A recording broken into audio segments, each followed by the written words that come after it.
what's up guys? Welcome back to the Spec Train YouTube channel. My name is Billy and today it is finally that time.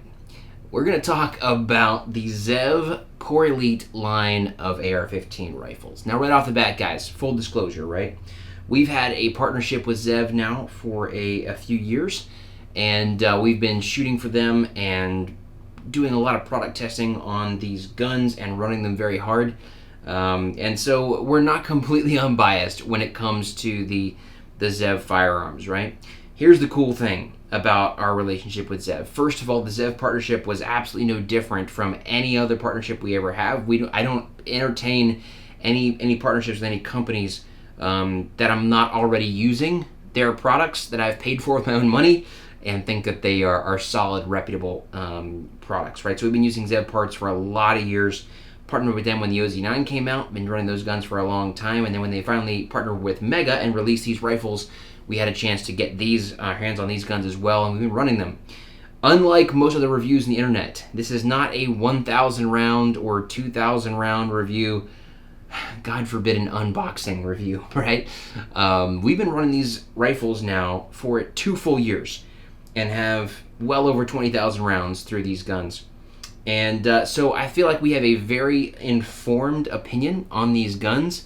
Since we've had them for 2 full years, and this is my first video that we're putting out on them, yeah, I think it's fair to say it's pretty obvious we're under no obligation from Zev to be putting this video out or be giving any positive reviews to the public on these guns whatsoever. I'm doing this of my own free will because I'll just go ahead and spoil it. I have been blown away by these rifles, and I have really enjoyed running them. And I have literally no problem at this point saying that they are my favorite guns that I've ever been behind. Again, you can take that for what it's worth as someone who's partnered with Zev and has some kind of a bias there.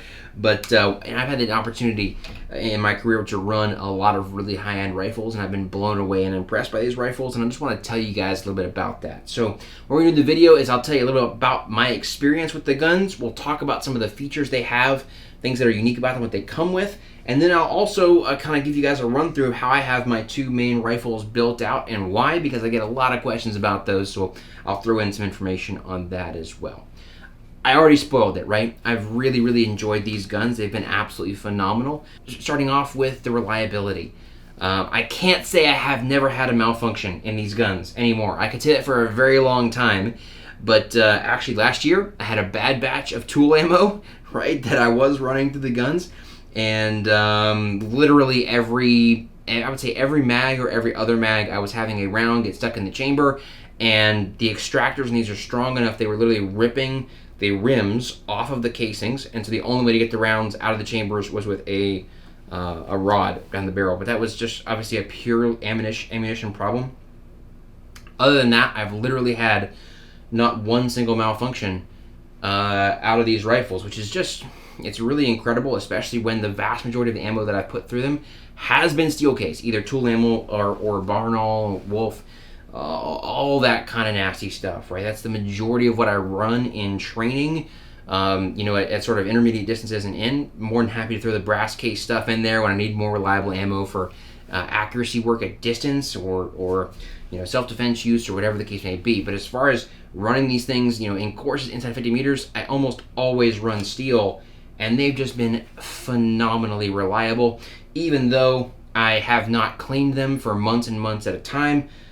Just dump new lube on them when I go to the range, and they've held up to that kind of abuse just phenomenally well. I've been super impressed with the reliability. I've been equally impressed with the accuracy. Obviously these comes with mass grade barrels, but I've been really impressed with right out of the box, with no special break-in period, no particular weight or hand load, anything like that.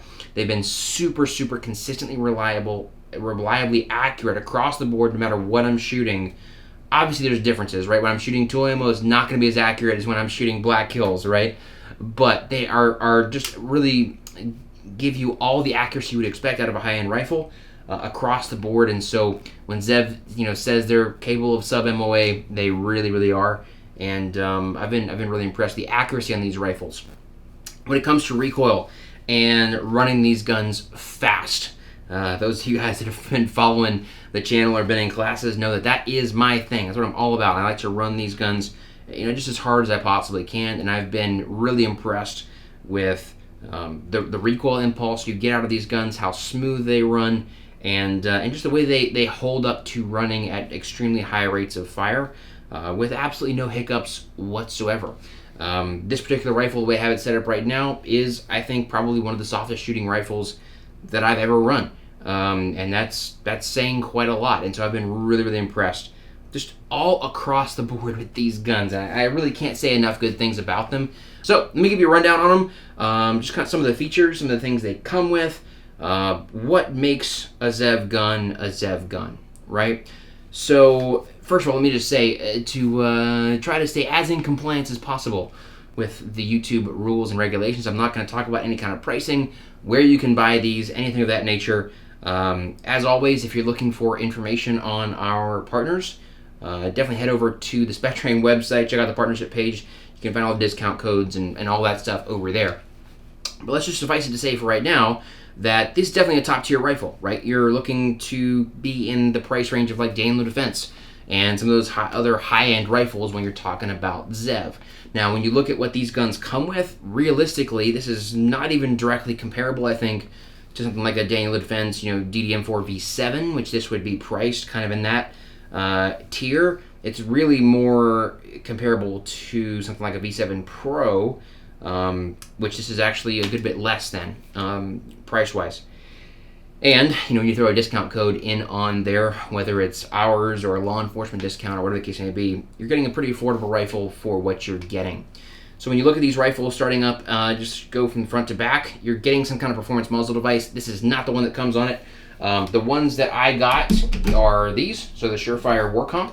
One of my favorite muzzle devices ever. I'll talk about why I swapped it out on that rifle here in a second.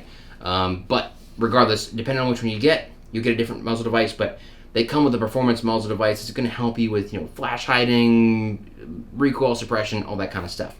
You get a match grade barrel with ZEV's proprietary, bronze PVD coating, which is pretty cool. It helps, just hold up to rust and corrosion, all that kind of stuff. If you don't want it to be flashy, you can obviously do the old rattle can job on there. But again, the barrels have been just really super impressive when it comes to accuracy and the way that they control the recoil impulse, all that kind of stuff.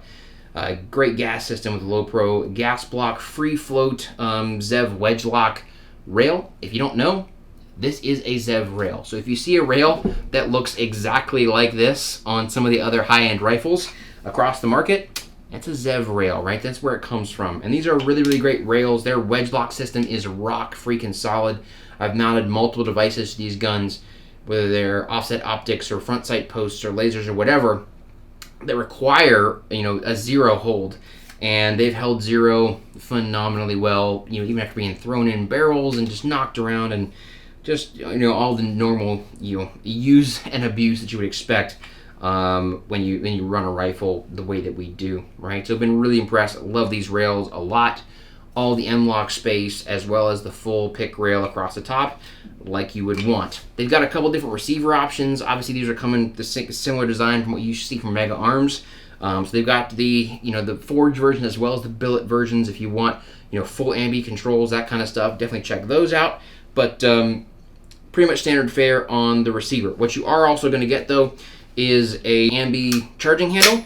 You're also going to get a Radian ambi and optional 45 or 90 degree safety, which I'm a huge fan of.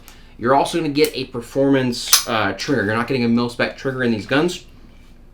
I'll talk about those triggers here in a little bit and what I'm running. They also come with all Magpul furniture, right? So you've got the Magpul stock as well as the Magpul K2 grips, which are absolutely my favorite grip out right now, just due to that natural, more neutral angle that they provide compared to the old sloped A2 angle type grips. I'm a huge fan of the Magpul K2 grips, and it's what I would have chosen to put on these guns regardless of what that came with it or not. So that's pretty cool to get a rifle that's set up pretty much exactly the way that you want it right out of the box. So that is the 16-inch rifle version. This, of course, is the 10.5-inch pistol version. All the same stuff, except it comes with the SBA3 pistol brace, which in my opinion is the best one out right now and is what I would choose to put on any rifle that I wanted to pretend was a pistol for any period of time, right? It does not come with the law folder, so we'll talk about that in here in a minute. But that just gives you a kind of a rundown, guys, of the features of the Zev rifle that you're going to get right out of the box. So this is, you think about the cost of, the war comp that came on my rifle. When you think about the cost of the charging handles and the safeties and the furniture and the stuff that, frankly, you have to add to a lot of top tier rifles when you buy them, it's really, really cool to get a rifle that you can just, pick up right out of the box and run at a high level. And if you don't want to, there's no reason you have to change a single thing about these rifles. You can just throw your optics on, throw your slings on, throw your lights on, and then go to work. And so that's really pretty freaking cool. And I'm a big fan of the choices Zev has made on how to outfit these guns. With that said, let's talk about anything that I've changed on these guns from the way they come from Zev, as well as just the way that I have these built out. So the only things I've really changed are this muzzle device, right? So the War Comp, although it is one of my favorite muzzle devices, it's super freaking long because it's a suppressor host, it's a comp, and it's a flash hider, right? So super long. This gun is essentially built out with the folder as a bag gun, right? So this is the one, if you've been to Rifle Corps, I'm always pulling out of the Vertex Commuter Sling 2.0. Fits in there really, really well as a compact bag gun. So this gun fits that sling bag like a glove, right? But it actually fits so much like a glove. If I have that muzzle device on there, it doesn't fit at all, right? So I have this VG6 break on here, which is significantly shorter, and it actually helps it fit in the bag a lot better. So that's why I made that adjustment. I also have, obviously, like I said, the law folder added on to this one. I'll be honest, I also change out both of the triggers. So these come with the AR Gold triggers, right? Now I'm friends with some very good shooters that actually prefer AR Gold and run them in all of their guns. I think it's a great trigger. Just to give you an idea, I'll let you ghost this trigger with me a little bit. So this is an AR Gold. I actually threw it in this rifle just so you can kind of see how it works, right? So this is the trigger that actually came in one of those Zev guns, and it is extremely light, right? It's extremely light. I would say sub 2 pounds. It has very minimal travel, right? There's a little tiny bit in that first stage, hits a clear wall, and then breaks. All of that is super nice. The break is very clean. It's extremely light. The only gripe I have with this trigger is the reset, right? So as you come off, you can probably barely hear that reset at all on camera. And I don't care about having an audible reset, right? So the fact that you can't hear it is not what bothers me, right? What bothers me about it just a little bit is the fact that the reset is so subtle and it's almost kind of mushy, right? So it's not, when you're trying to run the trigger at a very high rate of speed, it's not at all helping you get your finger off the trigger quickly. There's hardly any spring pressure at all. Pushing the trigger back forward after it fires. That, I think, is a phenomenal trigger for maybe a DMR gun, something like that. But for me, when I'm trying to run a gun 10, 11 splits, like really, really fast, I find it difficult to do with that trigger compared to, right, something like a Geisley.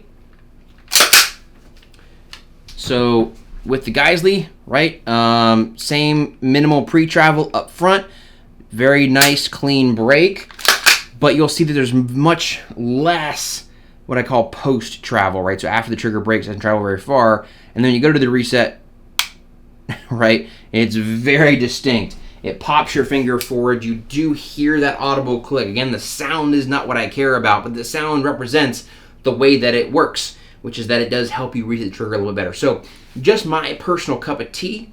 I've actually got a Geisley in here, and then I've got a Timney single stage in the long gun, both of which I enjoy quite a bit. I like those triggers a lot.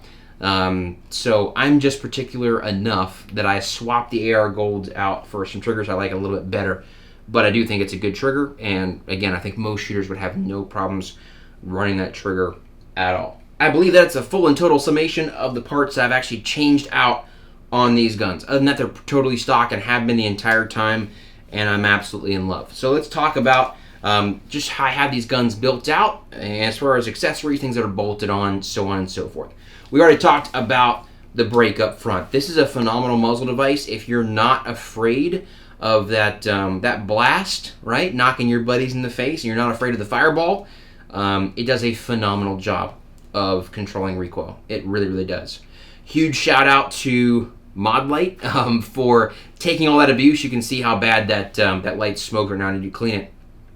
But I'm just running the Mod Light, the shorter 18350 with a PLH V2 head, the Surefire tail tail cap, which runs into the tape switch, which is mounted in a Cloud Defensive LCS, and then the tail switch also has the backup button.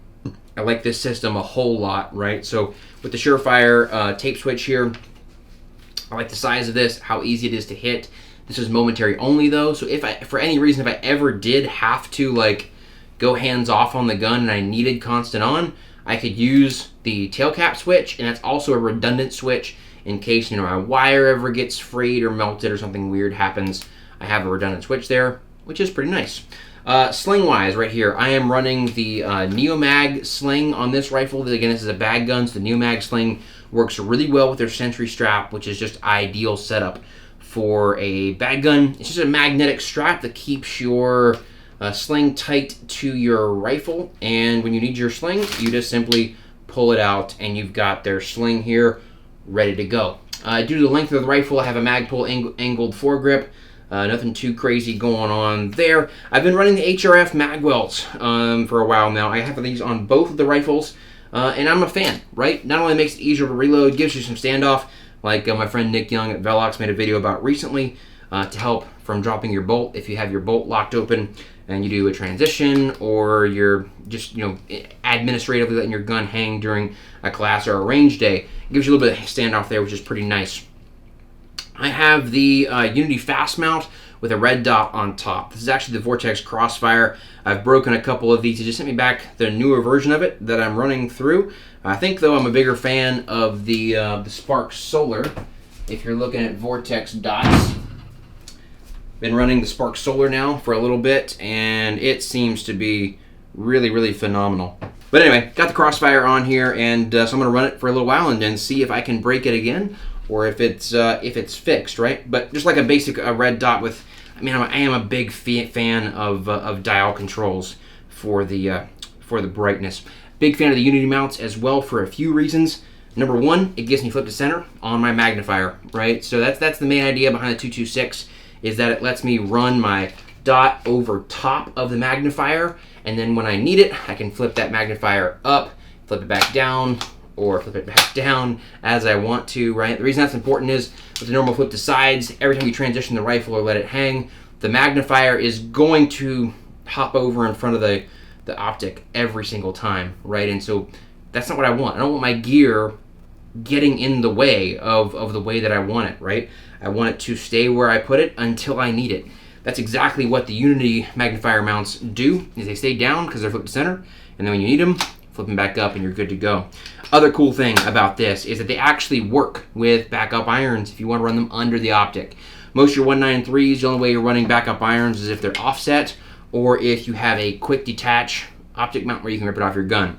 These are actually high enough, you can probably see if I go like so, there is a hole under the optic with, you may actually be able to see.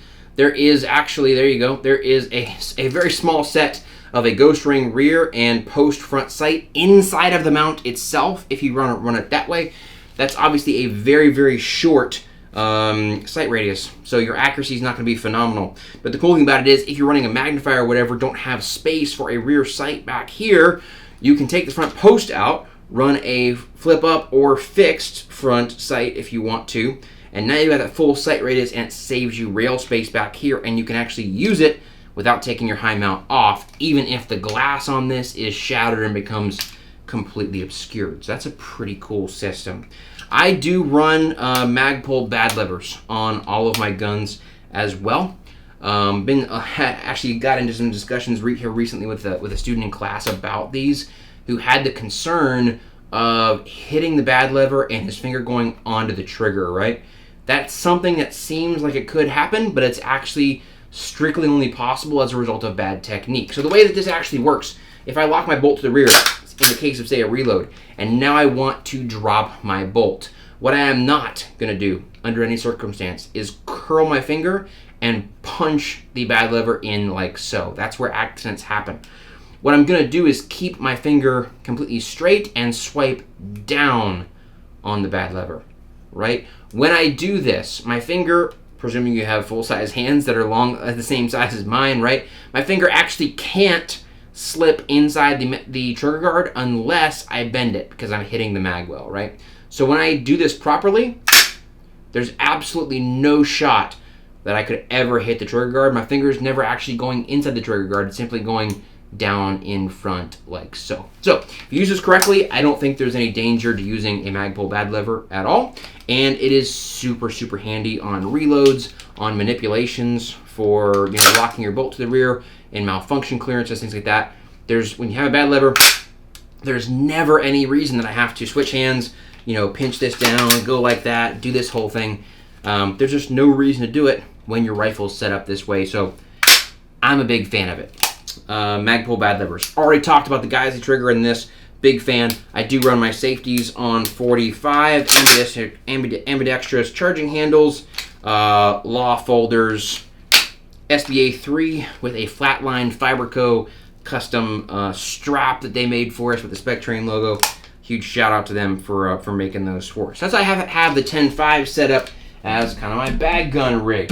Over here with the long fella, couple interesting things that I have set up on the 16. So this is obviously more kind of a do-it-all rifle meant to reach out to further distances, all that kind of stuff. I like this mount, this light setup quite a bit. So this is the Magpul mod button with the Unity Fusion wing on here, the 18650 Magpul body with the PLH V2, the same Surefire tail cap with redundant switching, all that kind of good stuff. I've got some rail scales on here, a little bit extra grip. Also helps when the rifle gets nice and hot to give you just a little bit of relief from that, along with a hand stop there, again from rail scales. For the optics, I am running the Vortex Razor 1-10 Gen 3. Massive fan of this optic. It really is phenomenal. That's on a Bobro mount. I've been impressed with these. They're really cool. Does have QD, if that is something that you want. And they seem to be rock solid. And so I've been pretty impressed with these. For my offset, right? This is great in the event that I have my scope, super dialed up, working a distance, and then all of a sudden I need to transition to close. I can just run over to my offset. And what I have here is a Holosun 509T on the Arasaka offset mount. Big fan of that system. It's been working really well for me. All the same stuff, HRF, magwell, the 45-degree safeties, ambi charging handles, all the stuff that came from Zev on the rifle. Just because I am such a big fan of it, right? So the cool thing about this is it a pure single stage. There's no pre-travel at all. It just breaks just so cleanly and with so minimal travel after the break at all. Right? And then the reset, just pops your finger forward nicely. And of course, there's no travel in the trigger, hardly at all, right? So it's much more akin to like an open gun trigger on 2011. You're just kind of bumping that trigger much more so than you are pulling the trigger. It's different, but once you get used to it, man, it is so nice. I'm a huge fan of that trigger. The other cool thing I have on this rifle, I've mentioned it recently on the podcast, right, is the T-Rex sling. This is something I just threw on actually this week, but I'm a big fan of this sling. Somehow, someone who borrowed my rifle must have changed the way that it was hooked up, and I didn't notice it. Students try these out in classes all the time. So the cool thing about the T-Rex sling, right? It's not made exactly the way that I would make it in a few ways, but one of the cool things about it is the throw direction of it, right? So the vast majority of slings that you have, when they're tight down to your body like this and you go to pick the rifle up, you have to reach down to the handguard, right? And as you pick the rifle up, you pull your hand back away from the rifle to loosen the sling, and then drive your right hand back out to grab the rifle. Not so with the T-Rex sling.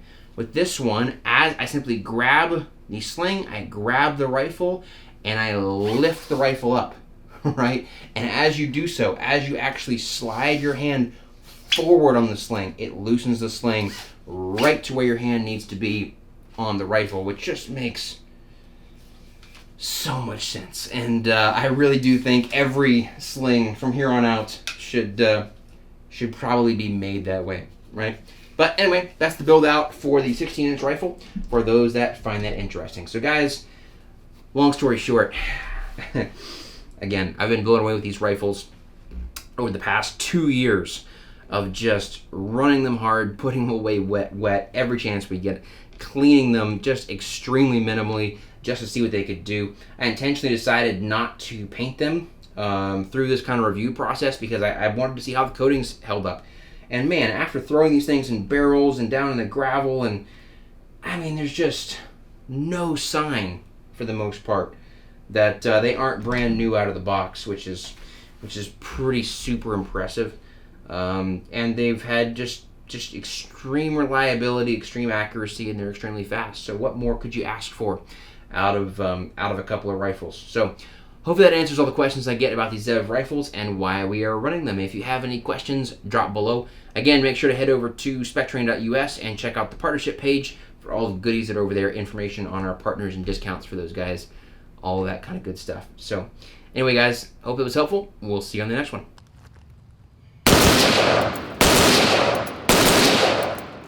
All right, that's about what I had left. Let's go down and take a look. With the rifle, looks like 1, 2, 3, 4, 5, 6. If we want to answer the question and help this guy get better, here's how I would do stuff.